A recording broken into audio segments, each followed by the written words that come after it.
बिस्मिल्लाहिर्रहमानिर्रहीम। तर्जुमा, अल्लाह के नाम से शुरू जो निहायत मेहरबान रहमत वाला है।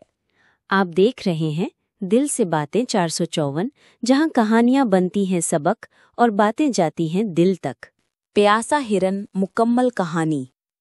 एक खूबसूरत जंगल में एक हिरन रहता था। वो अपने लंबे और चमकदार सींगों पर फख्र करता था, लेकिन अपने पतले पैरों को बुरा कहता था। अल्लाह ने मेरे पैर इतने कमजोर क्यों बनाए, वो अक्सर सोचता। एक दिन दोपहर के वक्त वो पानी पीने तालाब पर गया। पानी में अपना अक्स देखकर वो अपने हुस्न पर नाज करने लगा। अचानक एक शेर दहाड़ता हुआ आया। हिरन फौरन भागा। उसके पैर बिजली की तरह दौड़ने लगे, मगर भागते भागते उसके सींग दरख्तों में फंस गए। शेर ने उसे पकड़ लिया।